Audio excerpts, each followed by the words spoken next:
और इस सब के बीच में आपको तस्वीरें दिखाते हैं। प्रधानमंत्री नरेंद्र मोदी आज हरी झंडी दिखाने के लिए वीडियो कॉन्फ्रेंसिंग के जरिए जुड़े। केंद्र सरकार में मेरे साथी मंत्री अश्विनी वैष्णव जी,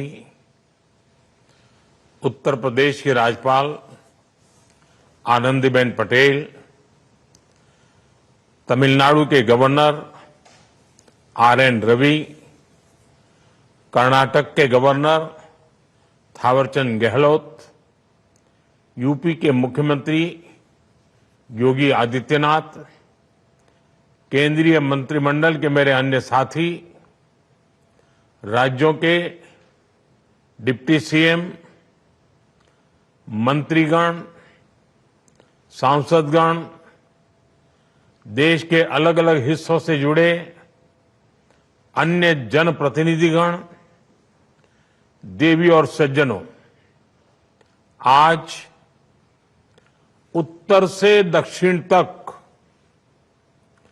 देश की विकास यात्रा में एक और अध्याय जुड़ रहा है। आज से मदुरई बेंगलुरु,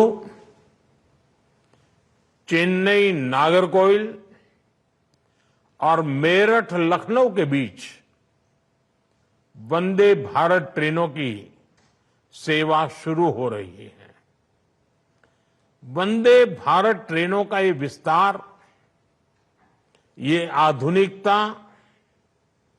ये रफ्तार हमारा देश विकसित भारत के लक्ष्य की ओर कदम दर कदम बढ़ रहा है। आज जो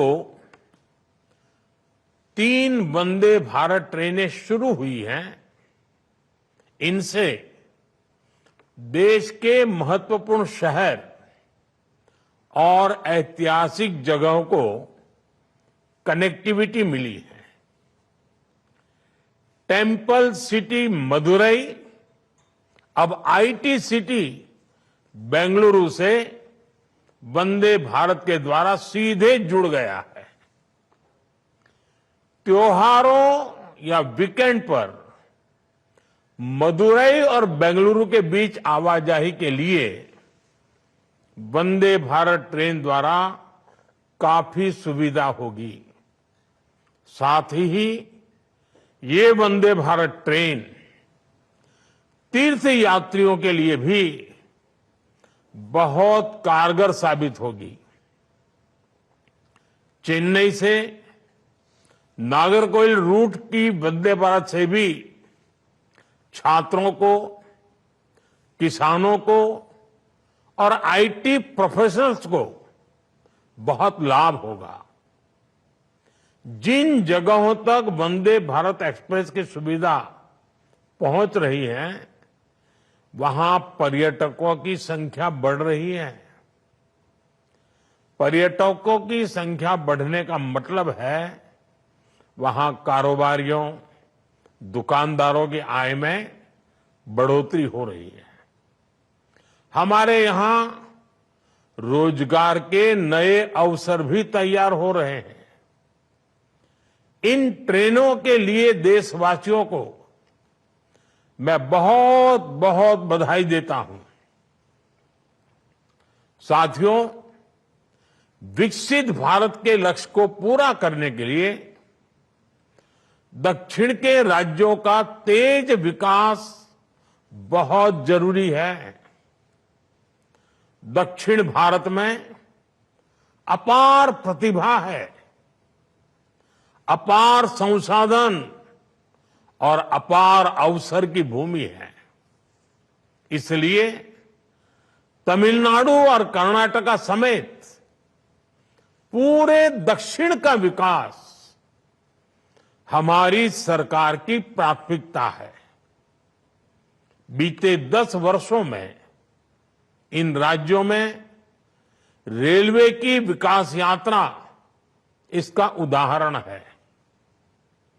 इस साल के बजट में हमने तमिलनाडु को 6,000 करोड़ रुपए से ज्यादा का रेलवे बजट दिया है। ये बजट 2014 की तुलना में 7 गुना से अधिक है। तमिलनाडु में 6 वंदे भारत ट्रेन पहले से ही चल रही है। इन 2 ट्रेन के साथ ये संख्या अब 8 हो जाएगी। इसी तरह कर्नाटका के लिए भी इस बार 7,000 करोड़ से ज्यादा का बजट आवंटित हुआ है। ये बजट भी 2014 की तुलना में 9 गुना अधिक है। आज वंदे भारत ट्रेनों की 8 जोड़ियां पूरे कर्नाटका को जोड़ रही हैं। साथियों, पहले के मुकाबले कई गुना ज्यादा बजट ने तमिलनाडु, कर्नाटका समेत दक्षिण भारत के राज्यों में रेल यातायात को और मजबूत किया है। इन राज्यों में रेलवे ट्रैक्स बेहतर हो रहे हैं। रेलवे ट्रैक का इलेक्ट्रिफिकेशन हो रहा है। अनेकों रेलवे स्टेशनों का आधुनिकीकरण हो रहा है। इससे लोगों की ईज ऑफ लिविंग भी बढ़ी है और ईज ऑफ डूइंग बिजनेस में भी मदद मिली है।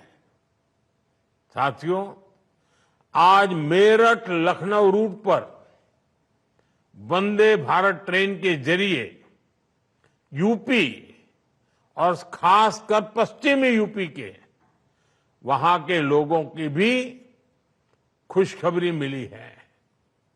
मेरठ और पश्चिमी यूपी क्रांति की धरती है। आज ये क्षेत्र विकास की नई क्रांति का साक्षी बन रहा है। मेरठ एक और RRTS के जरिए राजधानी दिल्ली से जुड़ रहा है। दूसरी ओर इस वंदे भारत से प्रदेश की राजधानी लखनऊ की दूरी भी कम हो गई है। आधुनिक ट्रेनें, एक्सप्रेसवेज का नेटवर्क, हवाई सेवाओं का विस्तार, पीएम गति शक्ति का विजन कैसे देश के इंफ्रास्ट्रक्चर को बदलेगा, एनसीआर इसका उदाहरण बन रहा है। साथियों, वंदे भारत आधुनिक होती भारतीय रेलवे का नया चेहरा है। आज हर शहर में, हर रूट पर वंदे भारत की मांग है। हाई स्पीड ट्रेनों के आने से लोगों में अपने व्यापार और रोजगार को, अपने सपनों को विस्तार देने का भरोसा जगता है। नमो भारत ट्रेन चलाई जा रही है और शहरों के भीतर ट्रैफिक समस्या से निजात के लिए जल्द ही वंदे मेट्रो भी शुरू होने जा रही है।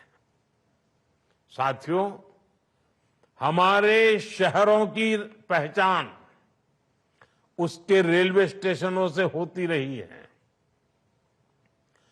अमृत भारत स्टेशन योजना से स्टेशन भी संवर रहे, शहरों को नई पहचान भी मिल रही है।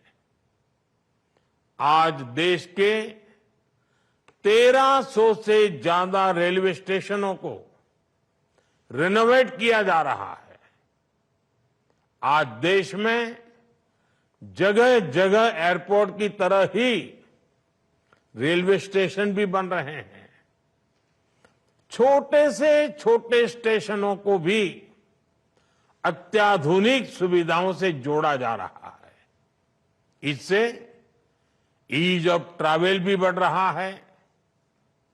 साथियों, जब रेलवेज, रोडवेज, वाटरवेज जैसे कनेक्टिविटी के इंफ्रास्ट्रक्चर सशक्त होते हैं तो देश सशक्त होता है।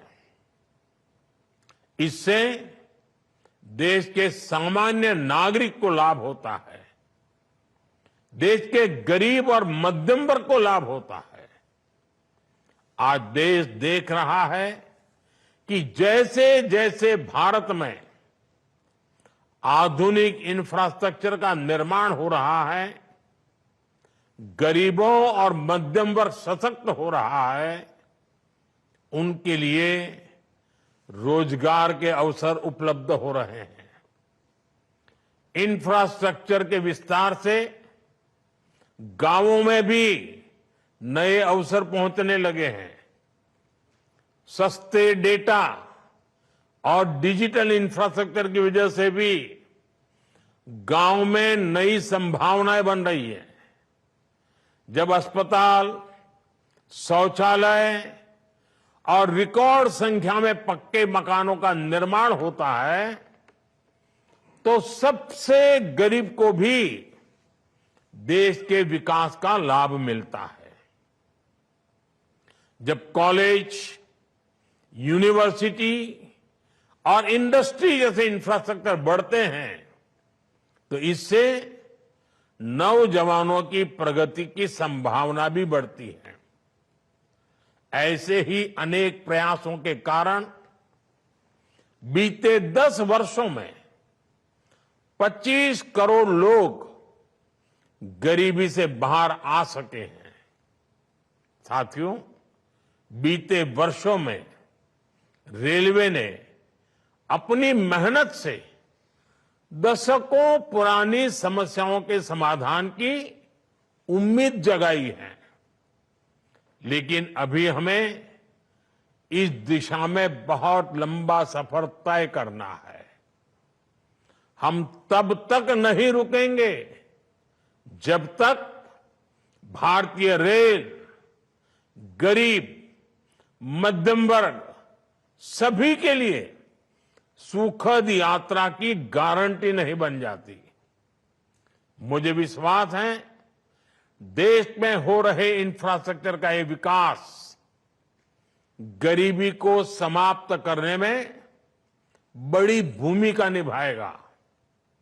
मैं एक बार फिर तमिलनाडु, कर्नाटका और उत्तर प्रदेश के लोगों को 3 नई वंदे भारत के लिए बधाई देता हूं। आप सबको बहुत बहुत शुभकामनाएं।